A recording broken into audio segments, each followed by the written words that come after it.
There's some people who you just can't encapsulate in one word. Nikki Walker was one of those people. If there were a few things you could count on when you saw Nikki, she would always be wearing a fabulous outfit. You'd love to hear her deep, rich voice, and she was going to make you feel like the most important person in the room. Nikki has been a public relations maven here since 2018. We unexpectedly lost Nikki last week. There's some words that keep popping up when I see her passing spoken about online. Here are just a few of them from some of those who knew her best. Describe Nikki. Oh, gosh, that's a huge task.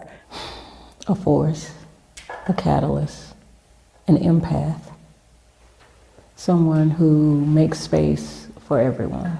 If I were to have one word that would describe Nikki, it would just be community. But she was so much bigger than that. A mother, a publicist, mover and shaker, entrepreneur, author, and friend. Yolanda Nikki Walker was a force, but also a light, a balance hard to be struck. A native of New Jersey, she had Jersey grit, but also had her home state's flair. A champion for diversity, equity, and inclusion in tech, and an advocate for mental health awareness. When you have someone as prominent and impactful as Nikki sharing her story, I think it just motivates other people to want to join. That's right. Nikki, you wear many hats in the community.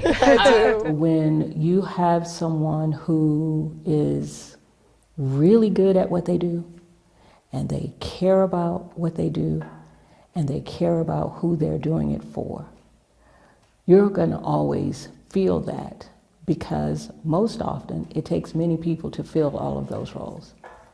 And Nikki Walker was monumental when it came to that. Many hats she did wear, indeed. The positions she held across the state, numerous. Her accolades were many. Utah's 40 above 40, 30 women to watch in Utah, winner of the Stevie Awards for Women in Business, etc. Her love for people, priceless, unconditional. As an African-American woman who is a part of the Church of Jesus Christ of Latter-day Saints, Nikki, she still brought us in. And there's a lot of times where Black Latter-day Saints they don't really know the greater Black community and or the greater Black community that is outside of the LDS Church. They don't know, there's not a connection between the Black Latter-day Saints. But Nikki, for her, it just didn't matter. She brought everybody in. She wasn't just the needle that connected threads of our community. She was a friend. President of the Utah Black Chamber of Commerce, Dr. Sydney Shorter. We used to call our phone calls Kiki and cackle, because I would kiki and she would cackle. And but we were very much like sisters, and you'll hear that a lot, because we didn't agree on everything. But iron sharpens iron, and that's how you grow.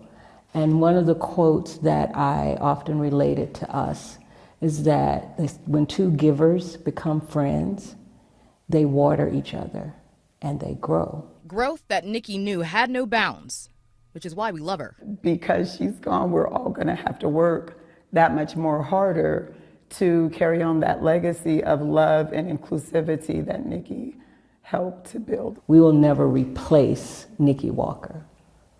The seeds that she planted, hopefully we will continue to allow those to grow. There are many ways to honor Nikki this week. Tuesday, July 1st, a memorial will be held at Traeger Grill's headquarters in Salt Lake City.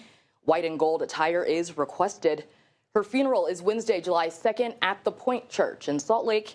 White attire is requested. That's from 10 to noon.